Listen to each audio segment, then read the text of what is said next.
This is a rematch 40 years in the making.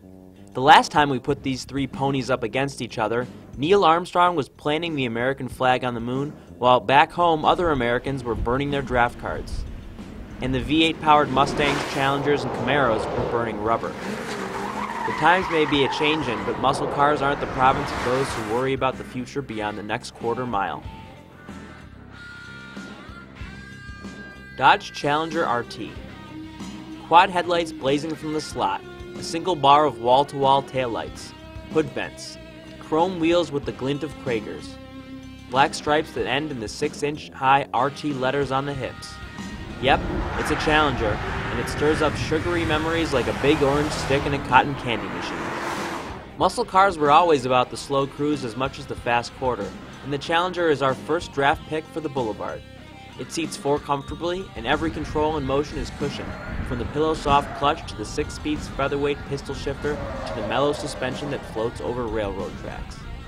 Wailing at 5,700 RPM, the 376 horsepower 5.7-liter semi-Hemi V8 is loud but barely felt. Only the heavy, vague steering is a burden, and we wish the brake pedal wasn't quite so swampy. Want to know what the glory years were really like? Find out, safely thanks to modern anti-crash devices, in the Challenger, where the understeer is relentless, the tail wagging is joyous, and the reason Dodge won't let you fully disable the electronic stability control becomes obvious.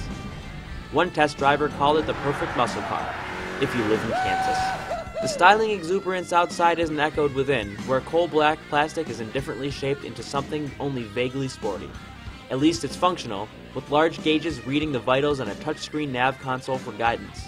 At 5.1 seconds to 60, the Challenger is the slowest here, although its additional power enables it to match the 560-pound lighter Mustang in the quarter mile and outrun it at higher speeds. The Challenger has enough retro reverb to satisfy die-hard fans, and it floats in for third place. Chevrolet Camaro SS.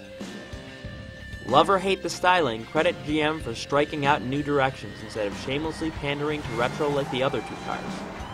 The chop top is pure outlaw, but the Camaro needs more glass.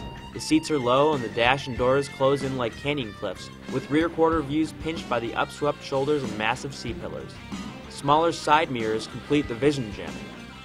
Because you see so much of the interior, we're thankful that GM designers committed their best ideas to it with wing-shaped gauge pods, a deep dish steering wheel, and the unusual waistband of black fabric.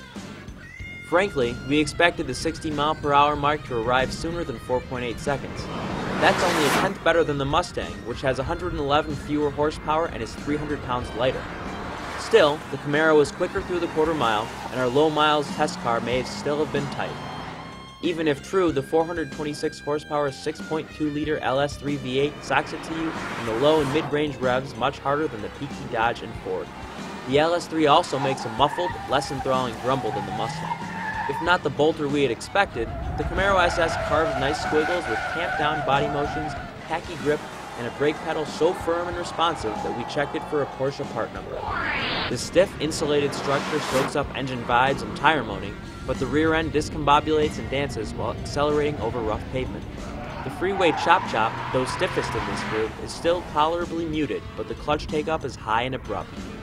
Alas, most of history's blockbuster cars had faults aplenty. The Camaro comes in second. Ford Mustang GT. We were shocked, shaken, and staunchly unanimous. This Mustang rules. Why the low expectations? First, the Mustang's 4.6-liter V8 has just 315 horsepower. Simple struts up front and a log axle out back. A 5-speed pitted against two 6s. But look closer. At 3,580 pounds, the Mustang is lightest by 300. A lively throttle reels in 60 miles per hour nearly as quickly as the Camaro, and the car pulls the highest skid pad speed by a wide margin. The Ford stops in the same distance as the Mega Brake Camaro, and it returned the best fuel economy.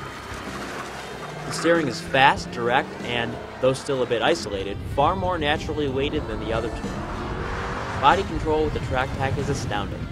The ride may be firm, but nothing throws it off the slot-like path you cut through turns.